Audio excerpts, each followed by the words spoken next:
And we're back. This is Hook and Ladder. We're what, week 7? Week 7, that's right. And what a week it was. Moving right along, we had some action Wednesday night. Middle Tennessee knocked off Missouri State, but we don't really. You watching any? I didn't watch any of Wednesday night's game.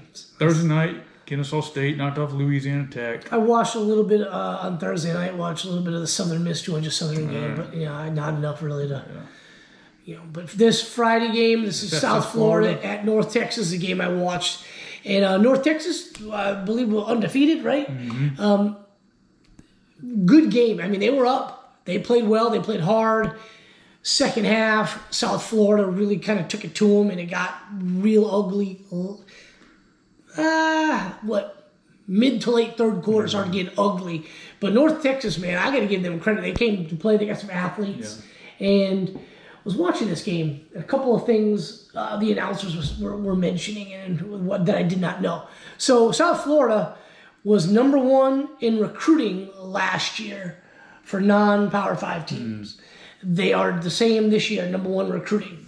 They were saying how their interview that week with the coach, he used to get angry when he'd be recruiting somebody, and then they wouldn't pick that school. Mm-hmm. He'd get bent out of shape, like, I put all this time and effort and money in recruiting a guy, we don't get him, and it just no, I don't want to say like hurt feelings, but you know what I'm talking about. Like he didn't get mad at the player, but he was like disappointed, frustrated, and he says like now you don't feel that way.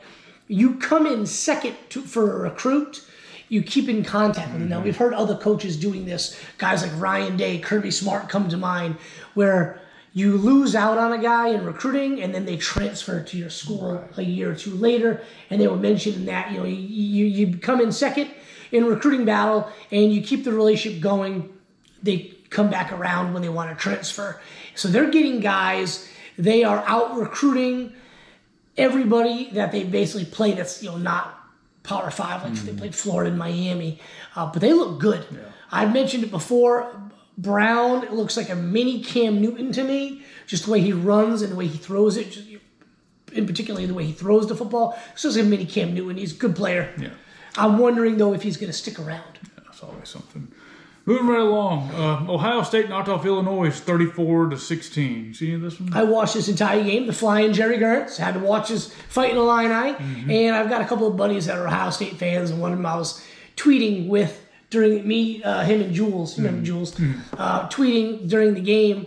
And then somebody asked me why we always talk about, it's not in order of obviously this one's Ohio State, the first number 1 ranked team in the country.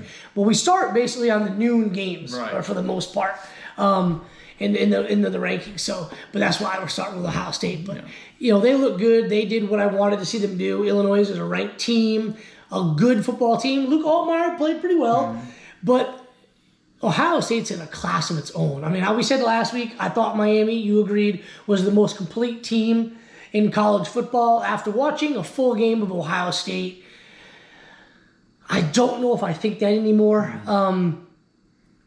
They both do the same things. Their defenses are both outstanding. Their offenses are both outstanding. Miami doesn't have a guy like Jeremiah Smith. But I think that they're right there neck and neck with each other. I would say that Miami's got the better running game right now. But Ohio State looked good. I mean, they got dudes. Like every guy that's a wideout is a top first-round pick in the NFL draft. I mean, they're really good. Seems like it's just a revolving door of top-notch. And the guy, Carnell Tate, man, the dude's been there forever. You get all these cats coming in and leaving after 3 years. This dude just is stuck around, and he's awesome.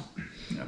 Moving right along, one of the upsets of the day, it's kind of hard to say upset, but, Indiana knocked off Oregon 30-20. They go into Eugene and knock off number 3 Oregon Ducks it was close, but I kind of want to say this dominating fashion. I mean, they were out physicaling Oregon pretty easily. Oregon late could not stop them running the football pretty much the whole game. Right. Oregon's offensive line couldn't block them. Right. I mean, Dante Moore was kind of running around. I mean, there was a couple of plays that they were making. There was a penalty. I was really surprised. I don't like Indiana. I like Mendoza. Like Mendoza's a really good player. I think Indiana's got players. Not like I don't like their team. I don't like their coach. I think he's a dipshit. But They look good. Yeah, they're they look legit. really I mean, good. I've been kind of like, on the road. Going all the way across most of the country to Oregon. I've been kind of like, all right, pump the brakes in Indiana. But now it's time to just mash the gas on them, and they look good. They look good. They've got a date with Ohio State here, and I think they're playing Ohio State this year. I think so, yeah. Yeah, so be interesting where they end up. Moving right along, Ole Miss barely squeaks by Washington State. I think they're overlooking. They were like a 30-point favorite. Yeah, they had to have been overlooking. I mean, Trinidad Chambers didn't look bad. He threw for 250. They had to be overlooking him to Georgia. I mean, I can't explain for that performance. They did not look good at all. Yeah. Defensively, they didn't look good. Just kind of an abysmal performance. I got the win. Just survive in advance. Yeah. Going to Athens, 3:30 kick this coming Saturday. College game day will be there. Yeah, should be interesting. Moving right along, Texas A&M knocked off Florida 34-17. Texas A&M, they're just continually winning games. Right? Number 5 in the country. No one's really talking about them, really. I mean, they look good. DJ Lagway looked okay. Florida didn't look bad. Florida did not look bad at all. They weren't doing well converting on third downs, and then the fourth down call, I thought that was kind of a little risky. There was enough time in the game. I think it was a one-score game at that point. Maybe they're down 10 or something. I don't know. I don't remember the exact score, but it was risky. They went for it, didn't get it, and A&M was like, all right, now we're going in and scoring and putting this thing away. So I'm going to give credit to A&M. They look good. Florida's defense did not look like the same defense that played Texas last week. That's right. On the road, you kind of got to think that they were getting up for Texas, and that was like all they had in the tank. But for a little while in this game, it was close. Yeah, I mean, maybe got to give them credit. I watched a little bit of this game because it was the game I was keenly tuned into was on the same time. That's right. Well, the reports of Texas' demise were greatly exaggerated because they knocked off Oklahoma in pretty, dominating fashion, 23-6. And Texas looked like crap all season long. They got beat by a Florida team that I thought was a really good football team, just haven't really come around yet. Yeah. I still feel that way. But I knew Texas has way too many 4- and 5-star elite players on their team to look like dog shit all year long. Right. And I still don't think they looked amazing against Oklahoma, but man, they got Mateer into some situations he was uncomfortable with. Yeah. The defense for Texas played lights out. Offense was all right, a little bit of a work in progress, but they got it done. Niblett is probably my favorite player on Texas. They had a really big punt return that basically sealed the deal. Yeah. It was I think it was like 16-6, and then the punt return was just like, yeah, you guys ain't coming back. Yeah. So huge win for the Texas Longhorns in the Red River Shootout. Our good friend Michael K. Doty was there. He had a great time. Don't know if he partook in all the festival foods or not, but hopefully he had a good time at that part as well. But great game. That's right. This is a game I'd like to go to at least once. Yeah. Spend a few days at the fair, eating, and then go to the game on Saturday. Living it up. It'd be a good event to go to. One of the other games of this week was kind of a big-time battle of undefeateds. Not undefeated. Bama and Missouri. Alabama knocked off Missouri 27-24. Ty Simpson looks awesome. He looks really good. Their offense looks great. The passing offense looks good. They ran the ball pretty good against on Missouri. They lost Miller. I don't know what's wrong with him or anything. Yeah, he got hurt. He got nailed, and it looked to me that when he went down on the sideline, like he was like hands to the side, ball was out, and just head hit the ground like concussion type of deal. Their freshman wideout got rocked. Did you see that? Yes. Like, dude, that guy was out cold before he hit the ground. Yeah, he was laying there. This game, I watched this game. Yeah. Missouri gets the football first, marches all the way down the field, scores a touchdown. Yeah. But you kind of knew Alabama's offense was too good to kind of let that dictate the game, and they went right down and scored a touchdown. Yeah. I thought this was going to be a blowout, and I give credit to Missouri for fighting like hell, getting back in it. Perbula is good. Had the game-ending interception that when they were trying to go down to at least tie it or win it at the end of regulation. He looks good. Ahmad Hardy is really, really good. Had some nice runs. Could not, which I was surprised because Georgia ran all over Alabama. And Georgia's not the best rushing team in the country. I think they had 8 in the box since like and they basically dared Pabula to beat them. But yeah, give credit to Alabama. They go on the road. They beat a solid Missouri team. I don't think Como is that like intimidating a place to play, but that's a road win in the SEC. Yeah. Best conference in the country. A road win is a road win. Alabama just keeps chugging along. And look, the rest of their schedule isn't easy. No. There's losable games on that schedule.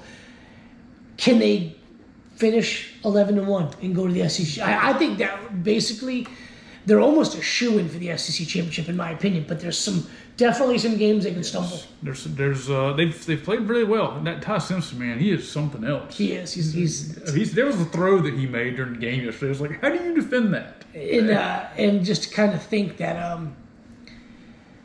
he probably wouldn't have been the quarterback this year because Julian Sayin left the minute DeBoer got hired.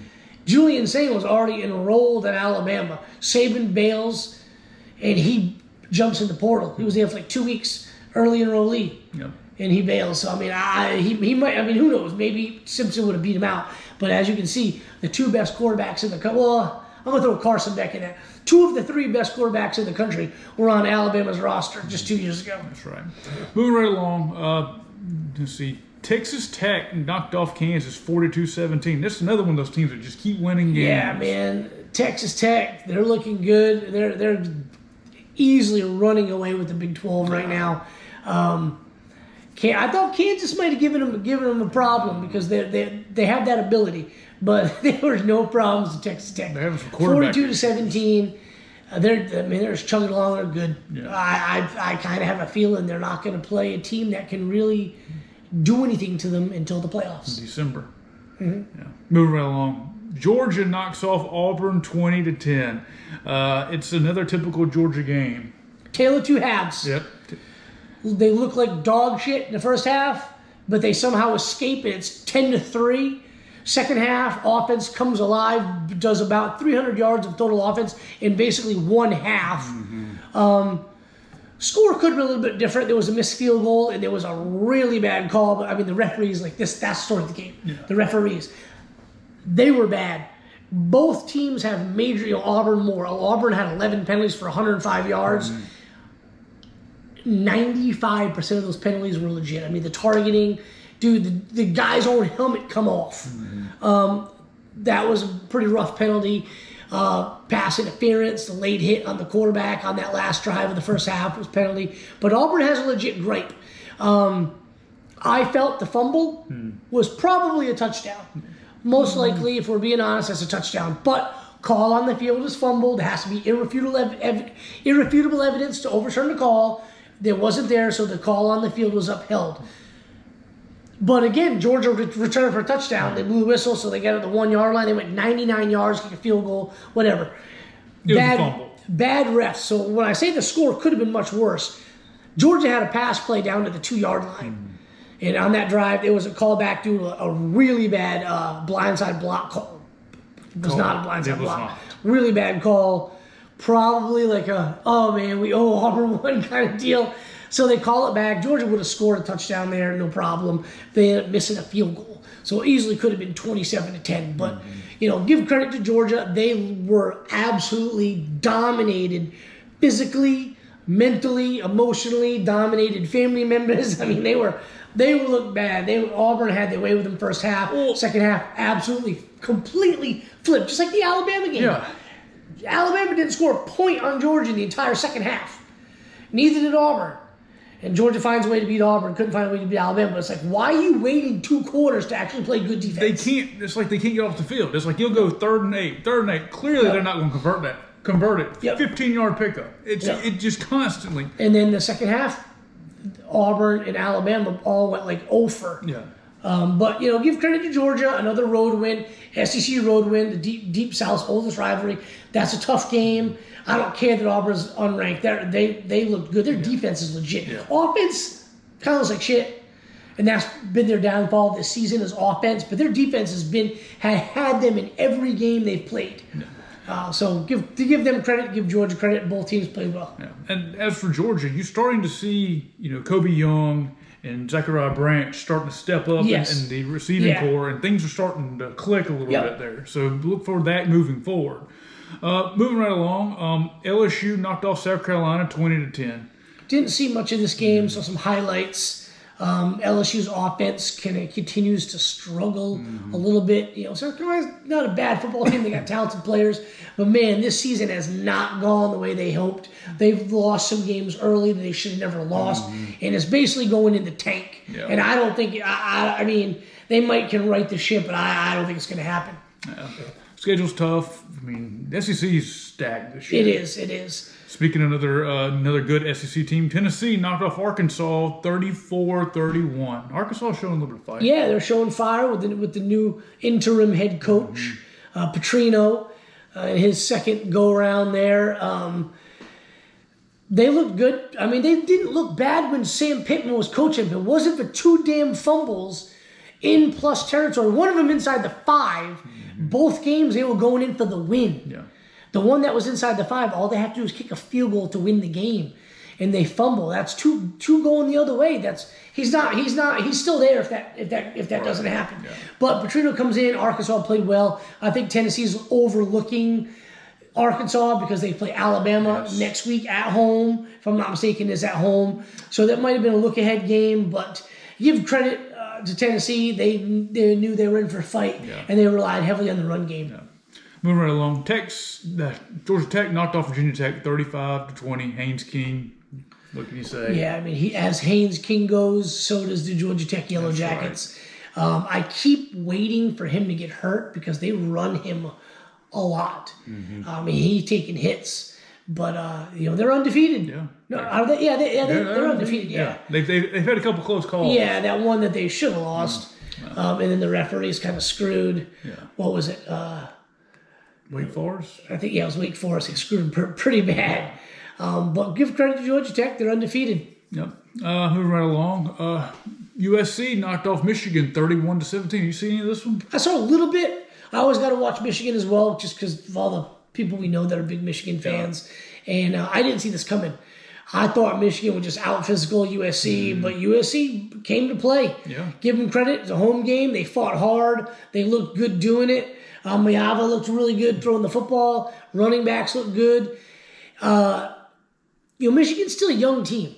The $10 million man is still trying to figure things out. He looked okay at times. Other times he looked skittish. He'll get better, and they'll be a better football team.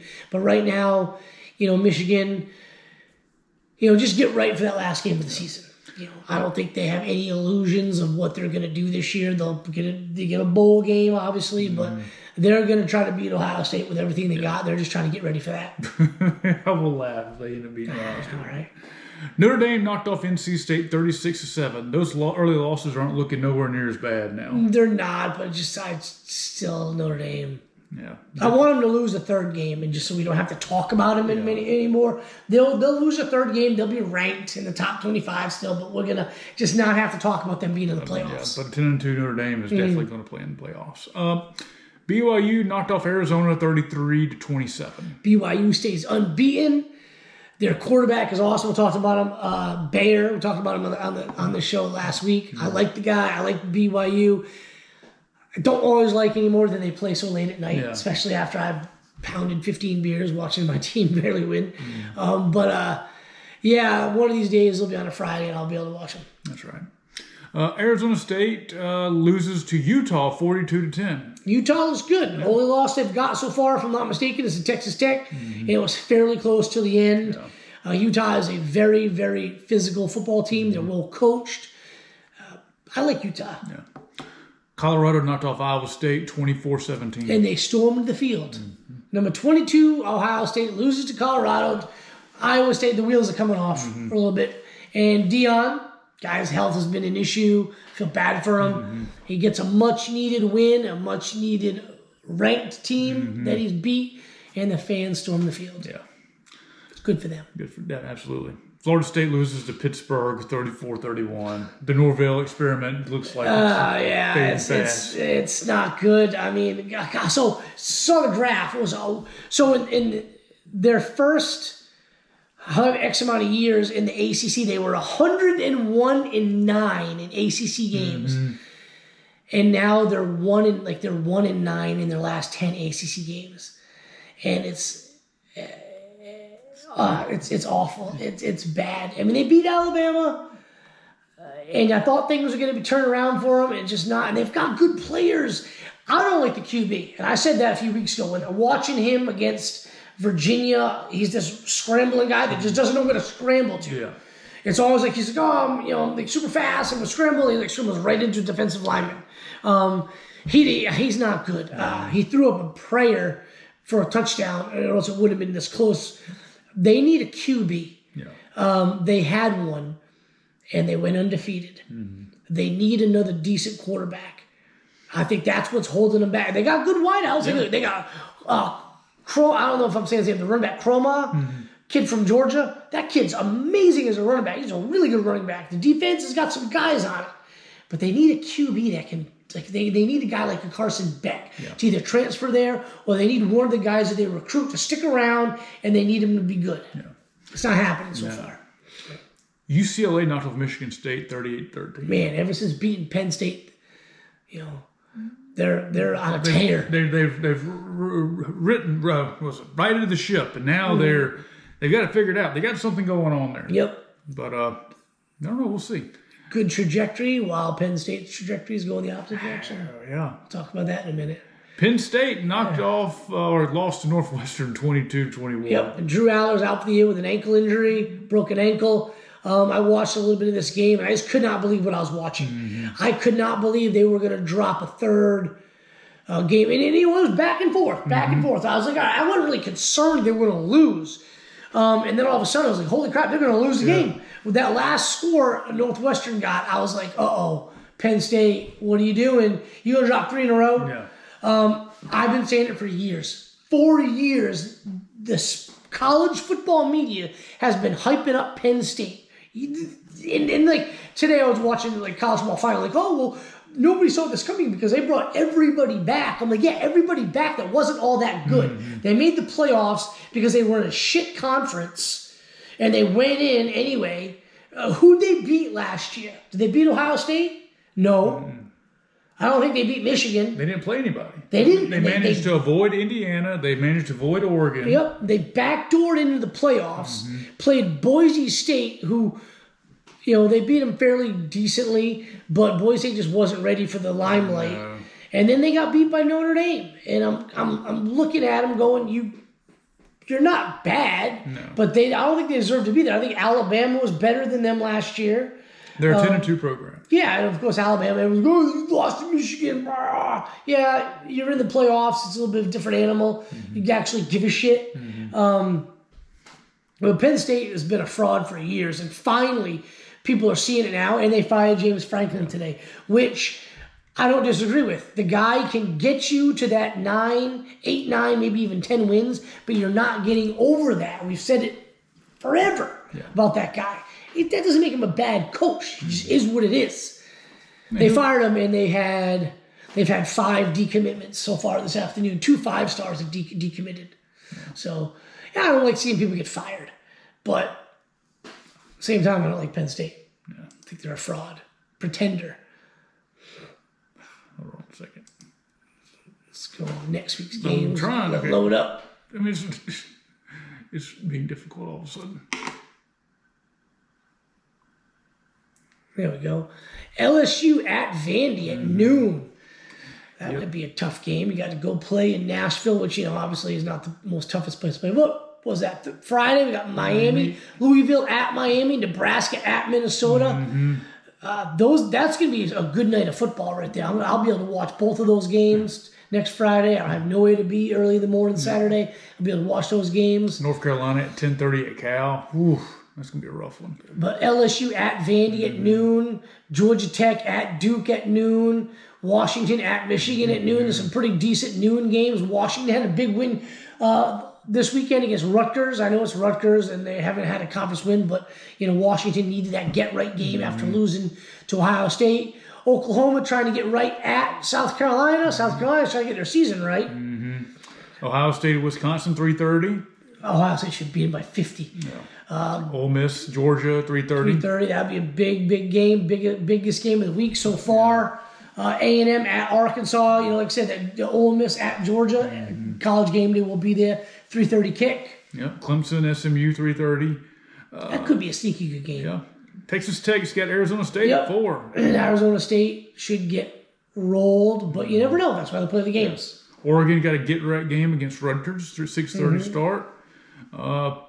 We got Virginia, Washington State. number 19, Virginia at home against Washington State. Penn State at Iowa. Texas at Kentucky. Let's see. Ooh, there we go. 7:30 at night. Tennessee at I thought it was a home game. They're at Alabama. That's a big one for the Cigars. And then at the same time, you've got USC at Notre Dame.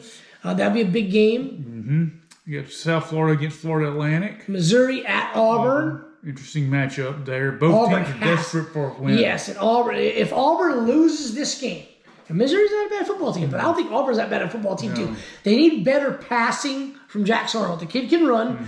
They have a good running backs, good running game. They've got excellent wide receivers. Their defense is really freaking good. They need Jackson Arnold to be able to throw the football. That's right. They didn't even try really going deep to Cam Coleman. And they got Singleton open.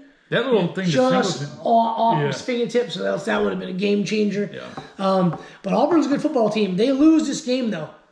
I kind of think Hugh Freeze is done. He may not make it past Sunday.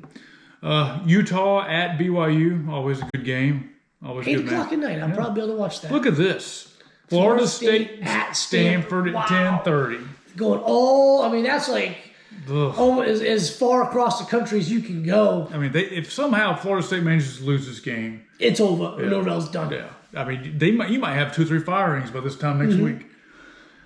This season, the coach attrition rate is something else. If you're a offensive coordinator, defensive coordinator, you might be able to find you a pretty good job. The early word that I was seeing on Twitter, now that doesn't mean anything, but the early word is Matt Rule to Penn State, but a lot of people want shithead from Indiana, which I cannot stand that guy. I know all the Alabama fans wanted him instead of DeBoer. I think DeBoer's a better coach and a better recruiter, but I think there's a reason why Kurt didn't get that call, but the early word from some of the Penn State beat writers on 3 is Matt Rule.